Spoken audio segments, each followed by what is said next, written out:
Let's pull up that last slide again. I'm just going to say it, people. Traditional remedial education is long sequences of courses that students must complete before they enter a gateway course, suppress college completion.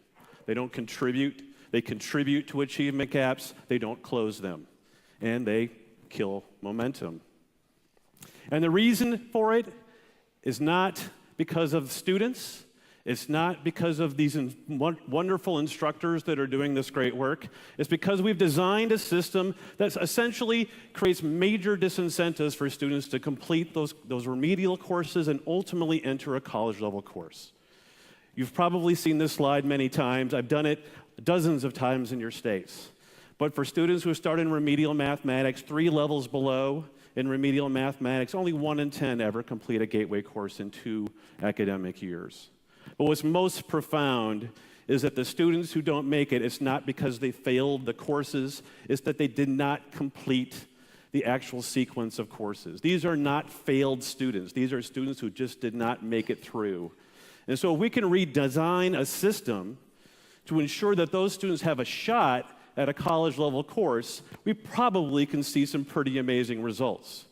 So there's all kinds of different ways to do this. Putting students into a college-level course and providing them academic support while they're in that course. You can do it by putting a remedial course and a college-level course together and pairing them with the same instructor. You can add a lab or a mandatory tutoring session for students. You can do as Heidi did, is add a credit or 2 onto the college-level course and provide additional academic support. It almost doesn't matter how you do it. As long as you do it by putting students in college courses and support them, the results are phenomenal. You saw the statistic that Katie showed on the percentage of students in remediation who complete gateway courses in 2 years, only about 21, 22%. These are 5 states, and we've seen it before, that have implemented this reform at scale, meaning the vast majority of the students at their institutions are receiving academic support as a co-requisite, and the results are astounding. 2 to 3 times the success rate in a single semester than what they were getting over 2 years for the same population of students. So there's no question that we need to fundamentally change remedial education, and co-requisite support is the primary and maybe should be the most important way we can increase college success for students who start and need academic support upon entry. But let's shift and talk a little bit about math pathways and the work that Eric is doing and Uri was mentioning. You know, there's general consensus now that if you are taking a college algebra course, it should be because you are intending to go to calculus. But unfortunately, very few students who actually start college algebra ever enroll in a calculus course. Many of them never intended to, because they had a program that required it, somebody told them that it was the safe option for them in terms of entering a college-level course, or because they knew that it was the only course that would reliably transfer to the 4-year institution that they were intending to transfer to after completing some credits at a community college. So the bottom line is it's not serving a purpose. So as Uri mentioned, 17 mathematical societies have gotten together and they issued a statement that says we need to say something to the world about what college algebra is about and what college-level mathematics should be. And they said that when you design a system that essentially has college algebra designed for those who want to go to calculus or those who just want to get a college-level credit, it does not serve either well. They went on to say that it is critical then that we develop alternative pathways for students to ensure their success in college-level work in the ways that Eric was talking about, that's relevant and valuable to their particular program of study. So we need to do a lot of work on math pathways, but there's great work already happening across the country to ensure that alternative math courses apply to a program of study, that they're transferable across institutions, that they can be delivered as a co-requisite, and that advisors know how to properly advise students into the right course based on their program of study. So the system should look a bit like this. Right? A student walks onto a college campus. They have a conversation with a faculty member, just like Heidi mentioned, to understand what their academic goals are. If they don't know specifically what program of study they want to be in, well, put them in a broad area of study, like social sciences or health sciences, and tell them which is the most appropriate math course for them to enter into based on their academic goals. If they need that academic support, we provide it as a co-requisite. Our goal is to get students through the Gateway course and into a program of study by the end of the first year.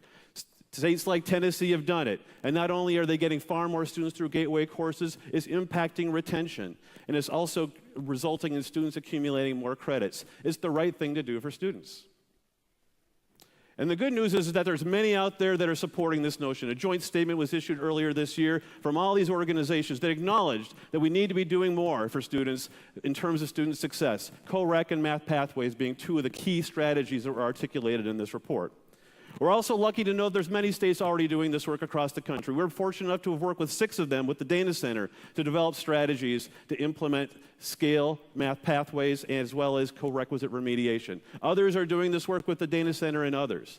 There's a great movement happening. Organizations like APLU, ASCU, NASH, and others are working with us to develop a strategy to extend math pathways across the country. We've decided to make it a game changer. So today we have a new game changer. It's called Math Pathways. And Uri is our poster child. You can go to our website right now and get lots more information about what math pathways are and how to implement them. We're also going to issue a report early next year that talks about this issue so that you can share it with data from your state on how you can implement math pathways. But let me stop and talk about the fact that these strategies work. And they work for all students. They work for African American students in urban southern cities. They work for Latino and adult students in urban western cities. They work for students in the Rust Belt at Ivy Tech University. They work for students in coal country. They work for students in the rural South. This works everywhere. It's time that we think about it and implement it for everyone. And with that, we're going to invite up our panel and have a conversation about all this. So we're going to start with Eric.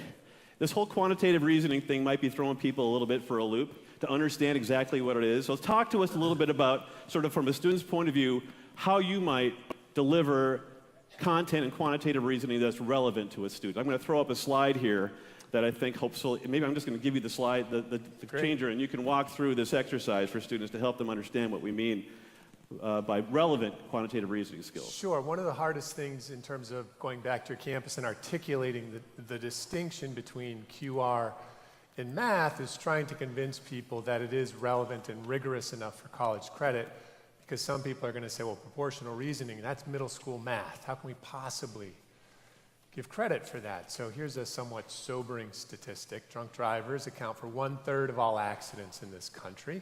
It's been true for about the last 10 or 15 years. So sober drivers are twice as dangerous, right? I mean, you can't argue with the numbers. It's just, they are.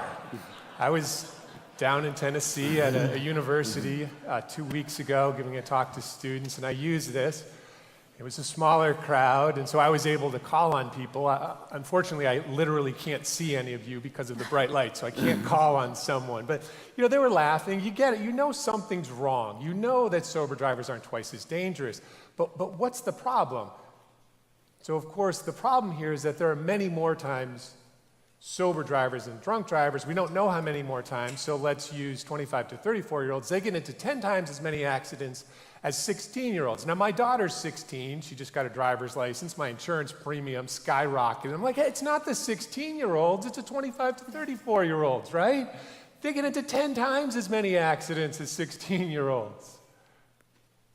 And you look at the data, and here you can see that, 10 times as many accidents. But now you know, by looking at the number of drivers, oh, well, there's more than 10 times as many 25 to 34-year-olds. And so you're kind of following the logic. You went, all right, I get it. There are more than 10 times, so therefore they're not as dangerous. What I want my students to be able to do is take data like this, and again, this is a simple example, and beyond a shadow of a doubt, effectively communicate, to quantify how much more dangerous are 16-year-olds than 25 to 34-year-olds. Take that data, turn it into a ratio per 1,000, and you see it.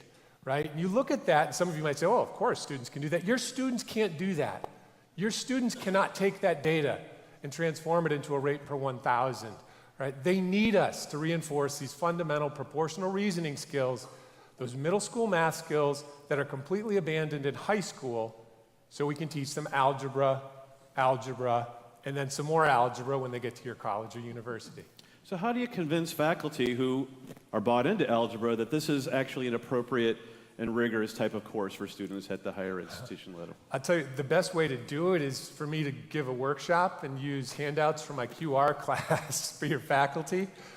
And they sit down coming in skeptical, and as soon as they can actually work through the problems, and these are STEM faculty, and they're struggling with the quizzes, that definitely gets their attention. The point here, a nice phrase, is that a good QR course is all about sophisticated reasoning using elementary mathematics, as opposed to traditional math, which almost all of the time incorporates sophisticated mathematics, but really has elementary reasoning with it. So when you talk about math in context, you're talking about transfer, and educators from all disciplines know how difficult transfer is.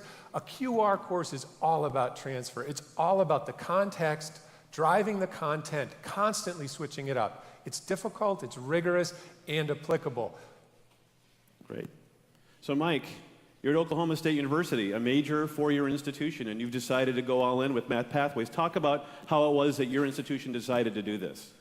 Well, our work on Math Pathways was initially not driven, sadly, by our math faculty, I'm counting me as one, but by our colleagues in other disciplines. And so we had a lot of departments on campus that were revisiting their degree programs, and they wanted to know a little bit more about this thing called college algebra that they were forcing all of their students to take. So they called us in, and after listening to them for quite a while about what mathematics they found important and relevant for their degrees, starting with the business college, and talking to them about what courses we had to offer, they said, that modeling course over there, that's what we want our students to be able to do. And we said, well, okay, we can make those changes. Let's start changing degree programs. And they said, well, wait, before we do that, you've got to allow that course to serve as a prerequisite for business calculus, because that was where students were going to end up.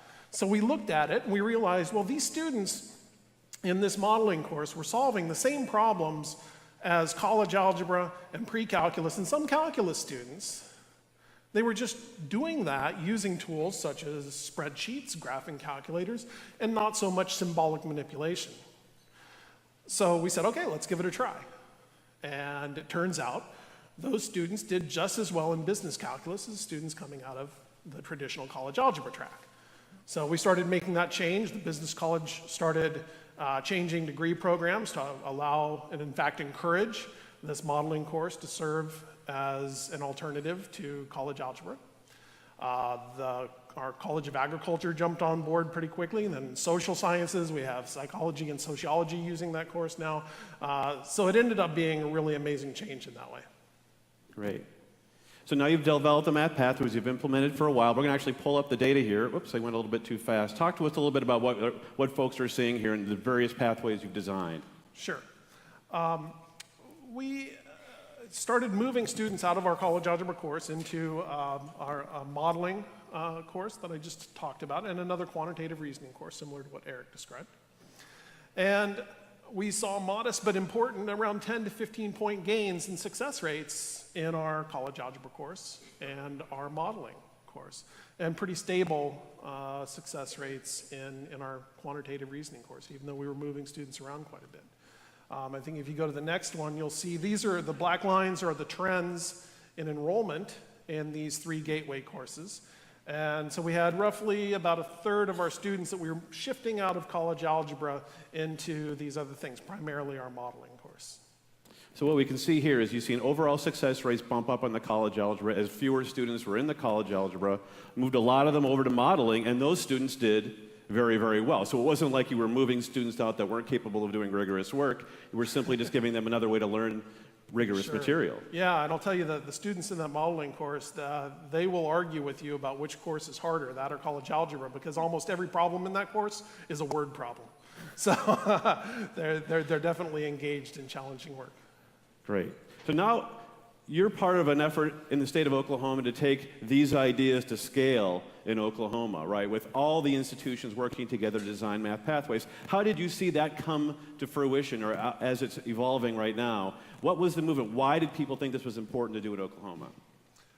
Well, for us, it wasn't just about transferability of these courses, but usability, right? That the students could take these courses with us, and then when they often, as they do, went somewhere else, could not only use those credit hours in a degree program somewhere, but use it in a way that satisfied the mathematics requirements in those courses. Or students that were coming to us from other institutions have the opportunity to take these preferred courses at other places and still come to us. So we found that for us to continue moving forward with this work, we really had to work at a state level and not just in our institution anymore. And you're working with the Dana Center to do that right now, and Yes, hope we to are. have something Yes, up and yes. going here in the next year or two, is that right? Yes. Great, fantastic, fantastic. Let's shift over to Heidi and talk a bit about Corequisite specifically and the work you've done on placement. So you sort of mentioned this as sort of, it sounds like a movement among English faculty there, and you talked about how it was that you've sort of made a commitment to these issues. I mean, was there resistance? What were the conflicts? I mean, what was it when people talked about moving away from these traditional ways of doing things? Was there just sort of an immediate, yes, we need to do this, or what were the issues and concerns that people had? So our work, like I mentioned earlier, predated our state's involvement with CCA. And for us, what's been really critical is knowing the research tradition in our own field. And so knowing that there was work on the problematic structure of not giving credit, or knowing that there was research in our field that showed us that using one single standardized test score was wrong. And so those issues had coalesced for us because we had been instructors in our classes, and we had seen students in our non-credit bearing class that we were confident could succeed in our credit bearing class, and vice versa. We knew that that line was really porous, and we knew that the non-credit bearing class really was a detriment to students, not in this more specific ways we learned about later, but we knew that even though we taught that course with rigor and with great care and with commitment, that the institutional structure was doing students harm. So what's interesting is, I mean, I've been going across the country and talking to folks about implementing Corequisite. And of course, the beautiful thing about it is that all these reforms that we're talking about were developed by faculty, but yet people sometimes feel like this is something that's getting imposed on faculty. Mm-hmm. So talk a bit about, from your point of view, of sort of how do you get faculty on board with these ideas, get them thinking that this is something that they can own, that it's important to students. We have folks in the audience from California here today, Katie Hearn and others from the College Acceleration Project that are doing exactly the same thing in terms of enlisting faculty as partners. So what's the advice you could give the folks in the room about how to get faculty on board with this work? For us, it was key that our chief academic officer for our state board listened to us, and we had multiple people in that role who listened and worked with us.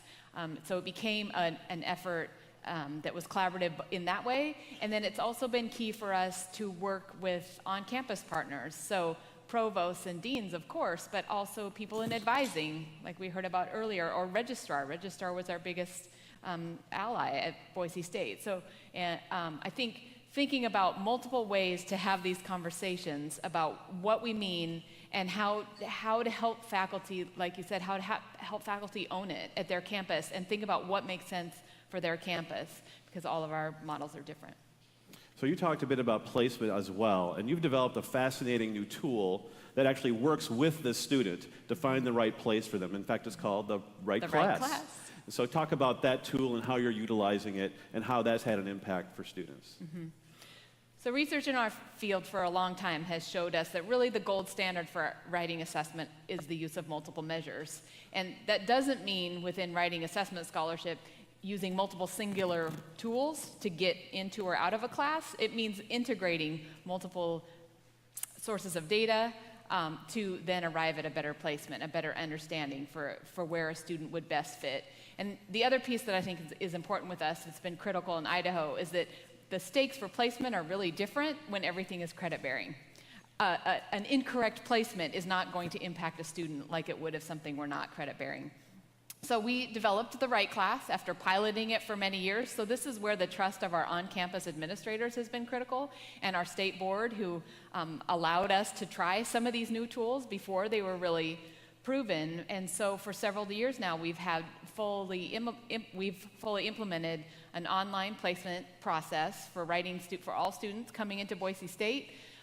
It integrates multiple measures. It encourages them to reflect on their experiences as writers and readers. It asks them to review our course materials and think about what course makes the most sense for them. It integrates their high school GPA because that actually is a factor that's been demonstrated to have some connection. So it takes all of that together and both gives students a placement and gives them additional end messaging. And so now this system is in use, but also customized for almost all of our campuses now in Idaho and several other campuses outside of Idaho. So it's been exciting. So for example, I think if I understand it correctly, you actually at a point in this process describe different learning environments, the structures of these courses to have students sort of think about what might be the best option for them? We do. Yep. So we ask them to review course materials. We say, this is course A. Here's a little bit about it. Does this seem like the right course for you? And as they continue to work through the system, all of these measures, no one measure places them in any single course, but all of these measures taken together then offer them a course placement. Right. So with that combined with the new 101 Plus course, you have almost all, well, like you said, pretty much all students across the state of Idaho now are in co-requisite experiences if they need additional academic support. And it sounds like they're a partner in that decision.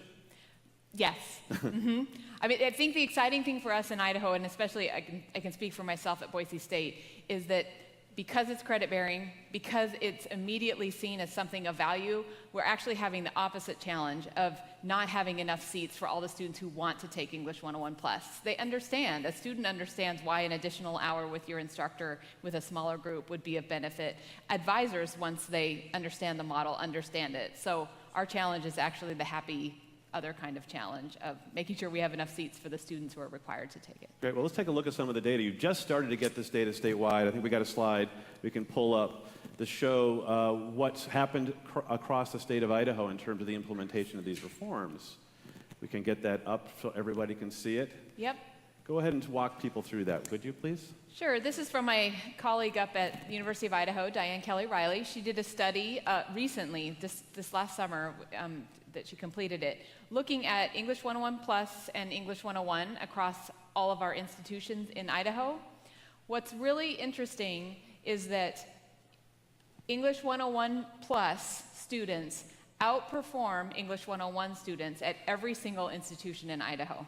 So these are students who either theoretically or very realistically are underprepared, underconfident, something, and yet they're outperforming their counterparts who place directly into English 101. So we have different models, we have different ways that we're providing that support. We think for us in Idaho, it has been a core value that it's credit bearing, so that it has been true across all of our institutions. But this is everywhere from an open campus, open enrollment, community college, up to semi-selective state universities. So that was really exciting and really gratifying to see. So this is not an isolated phenomenon. We were just in Massachusetts a few weeks ago. We've been in other states where they have seen the exact same thing, where students that are actually in the co-requisite models are doing better than students who are directly into the college level courses. I think you're even seeing a little bit. Is that right, Mike? Yes, especially with our first generation students.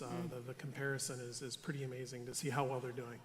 Right, right. And I think that's what the data we're seeing in Tennessee and other places, that students of color, we're seeing students that even score at the lowest levels are performing dramatically better. Students with the lows of 13 are getting through college level courses in Tennessee at about tenfold the rate than they were before. So this is a strategy that seems to be working for everybody. And actually, you could even argue some of the students that are at the higher end in college level courses would benefit from some of this, wouldn't they? Yeah. Let's move on to Suzette. Suzette, you're in Hawaii. You're doing, of course, great stuff across the board in college completion. But recently have kind of come to co-requisite after doing a lot of different things in remediation before. How was it that you finally got to the point where it's like, okay, we've tried everything, co-requisite is where we need to go? Well, our journey has been taking us through lots of peaks and valleys.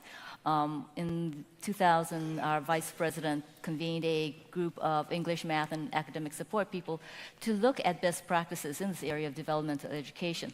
The bad news was there wasn't a lot out there. There wasn't a lot of research at that point. But the good news was that there were many people, many colleges, faculty members, administrators talking about this issue of developmental education, the pipeline, the leakage of that pipeline, and how is it that we've got to find a way to make our students more successful.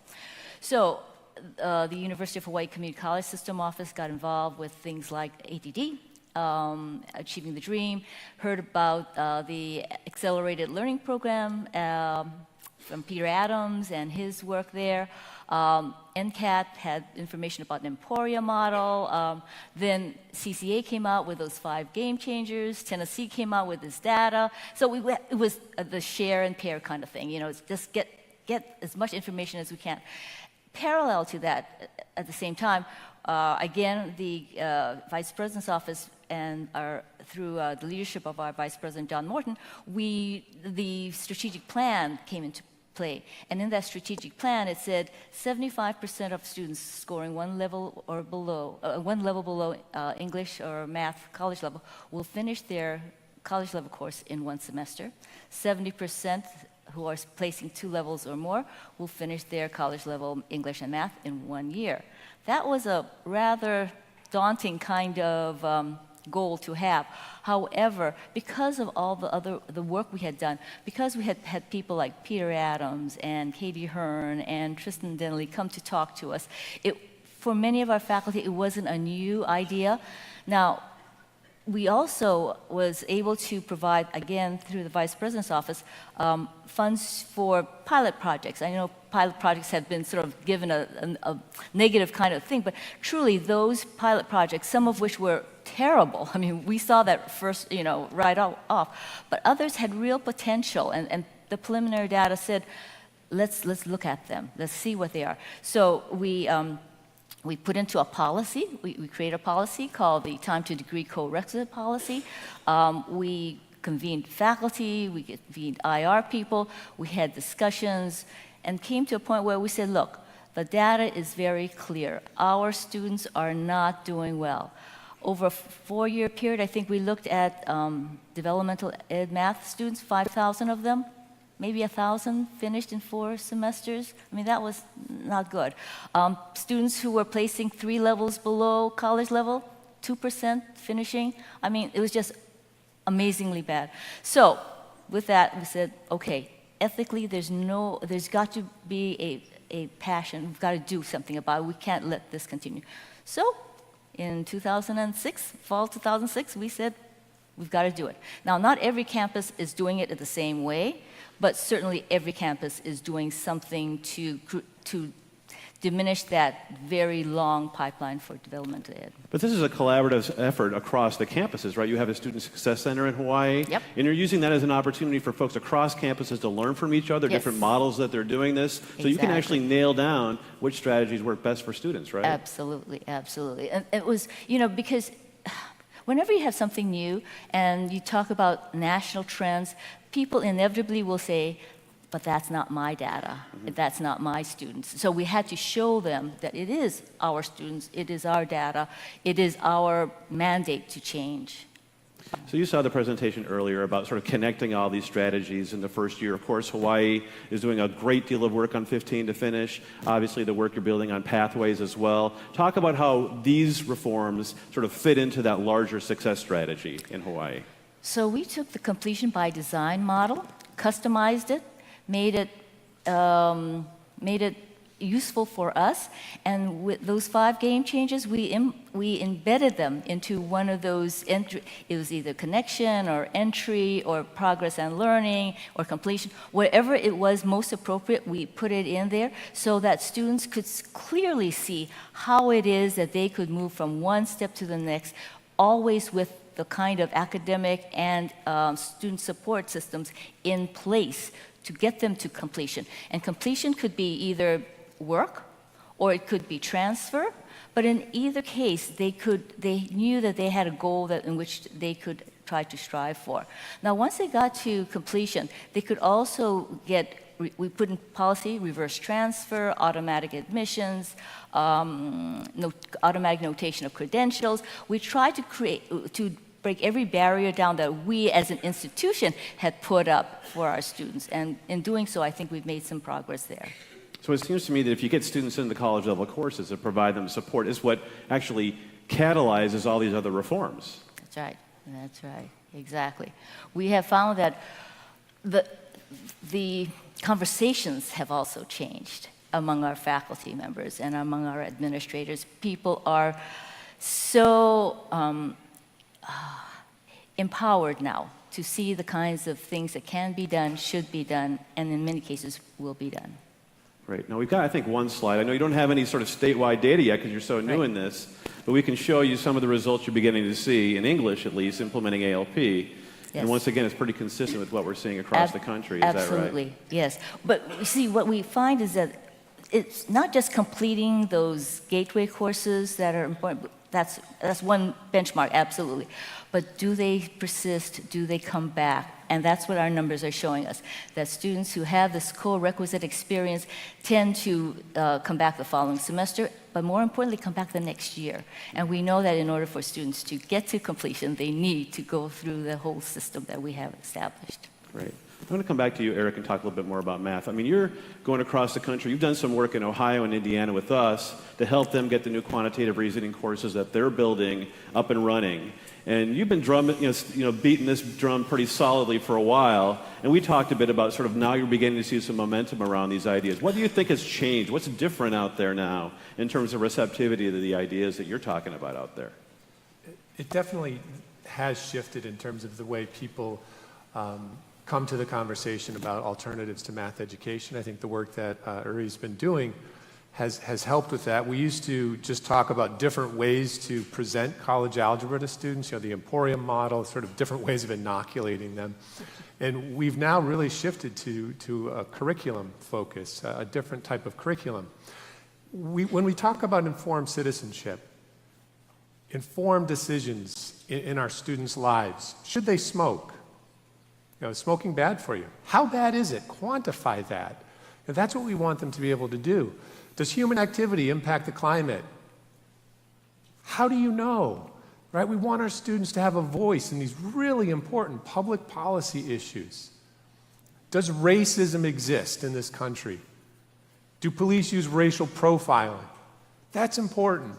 And when administrators and faculty realize that they can actually engage their students with these incredibly meaningful, contextual situations, get their students involved, absolutely the students are engaged because they see the relevance and the utility of it.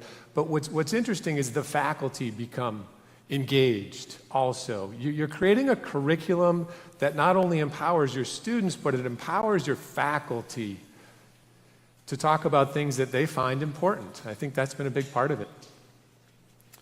So we're almost out of time here, so I want to go around one more time. And so if you have one sage piece of advice you'd like to give somebody out there who's about to tackle this work, what would it be? Mike? Well, I have to confess, I came to this work as a skeptic. And so for me, it was really looking at the data, and the data is so important in understanding what's going on. We started looking at our institutional data, trying to understand what was happening with even our most talented students, and realizing that they were leaving. Our successful students were leaving it in droves, not because that they couldn't do the work, but because they found their general education, math, science, and English courses not only unengaging, but not engaging enough that they've already decided they want a career change.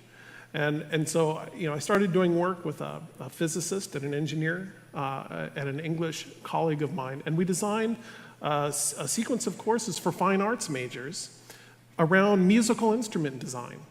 And by the end of the semester, right, these students were doing essentially Fourier analysis to understand wave patterns. Right? This is a course that is this is a topic that's studied by advanced math majors and graduate students.